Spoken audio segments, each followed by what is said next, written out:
Retrouvez en commentaire épinglé votre code pour bénéficier de 83% de réduction sur votre abonnement CyberGhost VPN et 4 mois offerts. Plus d'informations dans cette vidéo. La Formule 1 est un sport très simple, où 20 pilotes se retrouvent sur différents circuits autour du monde, et à la fin, c'est Max Verstappen qui gagne. Depuis 2022, c'est cet adage qui règne sur notre sport préféré. Et à l'aube de cette nouvelle saison, peu de doute demeure. Le triple champion du monde néerlandais et son écurie s'avancent encore une fois comme ultra favoris. Et la plupart des observateurs s'accordent à dire que le championnat ne peut pas leur échapper. Mais dans une petite ville d'Émilie-Romagne, une écurie légendaire cherche à mettre fin à l'inévitable. Charles Leclerc et Carlos Sainz disposent de la SF24 pour atteindre cet objectif. Une voiture peut-être un cran au-dessus de la Red Bull, mais qui a tapé dans l'œil de tous les spectateurs. À l'issue des tests d'avant-saison, Ferrari a été désigné comme le principal outsider du championnat. Si les pilotes ont refusé de trop s'avancer, la progression de Ferrari laisse entrevoir une très légère lueur d'espoir pour briser la dominance de Red Bull. Charles Leclerc et Carlos Sainz ont montré une bien meilleure maîtrise technique de leur voiture, ce qui met en lumière la possibilité d'un championnat un petit peu plus serré. Dans cette vidéo, je vais vous expliquer pourquoi Ferrari s'avance comme le challenger principal de Red Bull. Vous allez voir que beaucoup de choses ont changé par rapport à la saison dernière, mais qu'ils devront évidemment mettre en place pas mal de choses pour espérer jouer à la gagne à un moment donné.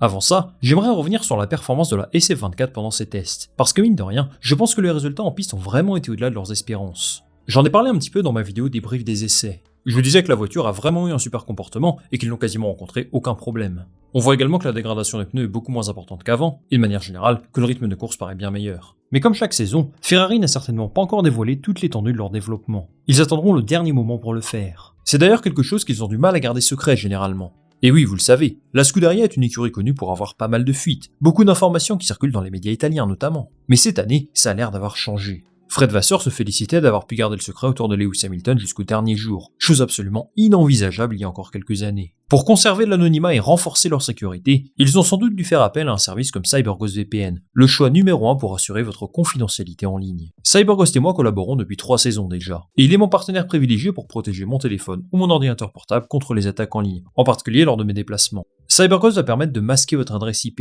et toute votre activité sur Internet passe par un tunnel sécurisé, ce qui rend votre connexion absolument invulnérable. Évidemment, vous avez également accès au catalogue mondial de Netflix, Disney+, Amazon Prime et tous les autres services de streaming dans plus de 90 pays dans le monde. C'est juste nickel si vous voulez regarder un show qui n'est pas disponible dans votre pays. Et si vous préférez rester sur la Formule 1, pas de problème. Vous pouvez regarder la première course de la saison gratuitement, en vous connectant au serveur belge, puis au site de la RTBF. Ne ratez surtout pas le coup d'envoi de cette saison. Pour le grand retour de la F1, CyberGhost et moi vous offrons une réduction de 83% sur votre abonnement et 4 mois offerts, soit 2,03€ par mois. Vous trouverez le lien en commentaire épinglé et dans la description. Un gros merci à CyberGhost VPN d'avoir sponsorisé cette vidéo, et on est reparti sur Ferrari. Pour se battre contre Red Bull cette saison, Ferrari va pouvoir compter sur certains points forts dont il ne disposait pas la saison dernière. La première chose que je vais mettre en avant, c'est une certaine confiance retrouvée par l'ensemble des employés de l'écurie. Souvenez-vous, sous Mattia Binotto, beaucoup de tensions internes existaient. Ce n'était pas uniquement de sa faute. Ferrari est une écurie très politique, et il y avait beaucoup de conflits entre lui et sa direction, en particulier John Elkann, le PDG de la marque.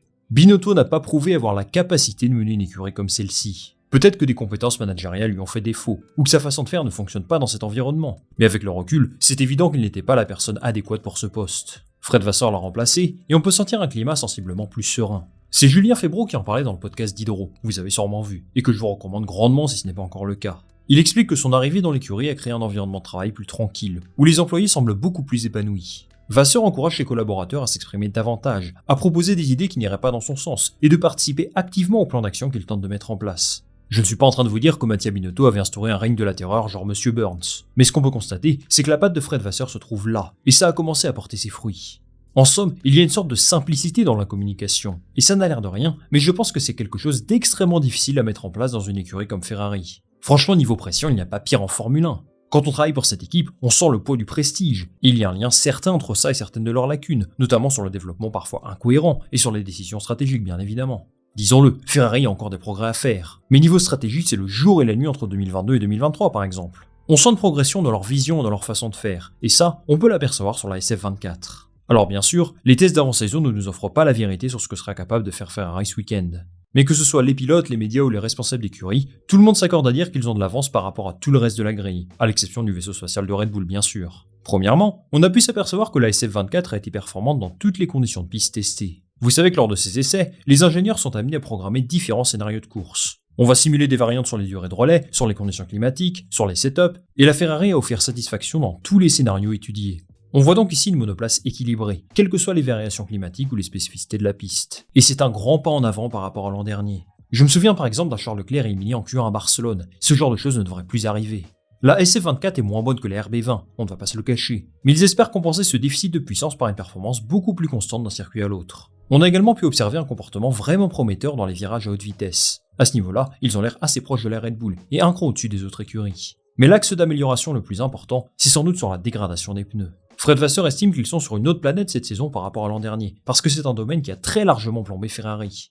J'ai souvenir de beaucoup de courses en première partie d'année où c'était une catastrophe totale, et c'est certainement l'un des facteurs qui leur a fait perdre la deuxième place au constructeur. À partir de Spa, on a vu une vraie amélioration, et les résultats ont commencé à être bien meilleurs à partir de là. Ils semblent avoir réussi à capitaliser sur ces efforts, et ce sera un aspect crucial dans leur quête pour rattraper Red Bull. Ce sont des améliorations en partie expliquées par leur nouveau train arrière, qui a l'air d'amener beaucoup plus d'adhérence et plus de stabilité dans les virages les plus glissants. Autre changement par rapport à l'an dernier, on s'attend à ce que la SF24 soit moins dominante qu'en fin de saison en qualification. Un sacrifice qui pourrait amener un meilleur rythme de course sur les longs relais. Si l'on analyse ce qu'on a vu aux essais, à des moments où les deux écuries semblaient rouler avec à peu près le même niveau de carburant, et en faisant quelques ajustements sur les composés de pneus, la SF24 est proche de la RB20. Pas tout à fait au même niveau, et il faut prendre en compte que Red Bull a sûrement caché son jeu, mais c'est un signal positif. Bien sûr, il y a également tout un tas d'innovations techniques qui ont l'air de bien fonctionner. Je vous ai déjà évoqué tout ça au moment de la présentation de la voiture, mais il y a des changements dans les suspensions, une meilleure gestion de flux d'air, et surtout de gros travaux sur le plancher et le dessous de la monoplace, qui vont permettre, encore une fois, une meilleure gestion de la dégradation des pneus. En conclusion, on s'aperçoit que la SF24 a l'air d'avoir gommé tous ses défauts de la saison précédente. La dégradation des pneus c'est de l'histoire ancienne, ça ne surchauffe plus à l'arrière, les pilotes ont l'air ravis de la maniabilité, la monoplace est bien plus stable d'un point de vue aéro, les employés travaillent avec une sérénité retrouvée, et tout va pour le mieux dans le meilleur des mondes. Alors quand on voit tout ça, la grande question, c'est si Ferrari peut devenir un concurrent sérieux pour Red Bull cette saison. On ne va pas faire de faux suspense, la réponse est non. Adrian Newey et son équipe ont beaucoup trop d'avance aujourd'hui. Personne ne les imagine perdre ce championnat qu'il aurait déjà acquis. Par contre, je pense qu'ils peuvent vraiment être une menace sur certains circuits, mais que tout dépendra de leur évolution. C'est ça la clé du succès pour Ferrari. Ils doivent réaliser une course au développement bien plus efficace que l'an dernier, pour espérer se hisser au niveau de Red Bull. On sait aussi qu'il y a beaucoup de tensions internes chez Red Bull, et ça peut nuire à leur développement. Pour la première fois depuis très longtemps, l'ambiance est beaucoup plus sereine chez Ferrari, et c'est à eux d'en profiter. Cette saison, la Scuderia a l'occasion de s'affirmer comme la deuxième force du plateau, et de consolider les bases d'un projet qui a le potentiel de concurrencer Red Bull dans un futur proche. Pourquoi pas dès l'année prochaine? On ne peut que leur souhaiter de réussir ça, pour nous offrir un petit peu plus de suspense pendant ces week-ends de course. C'est fini pour cette vidéo les amis, merci de l'avoir regardé jusqu'au bout. Je remercie encore une fois CyberGhost VPN d'avoir sponsorisé cette vidéo. Pensez à profiter de cette super offre, 83% sur votre abonnement et 4 mois offerts, soit 2,03€ par mois.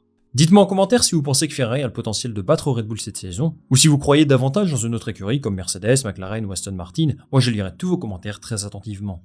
Comme d'habitude, si vous souhaitez me soutenir, je vous invite à liker cette vidéo et à vous abonner, ça me donne beaucoup de force et de visibilité. On va se retrouver très rapidement pour une nouvelle vidéo. Salut, à la prochaine.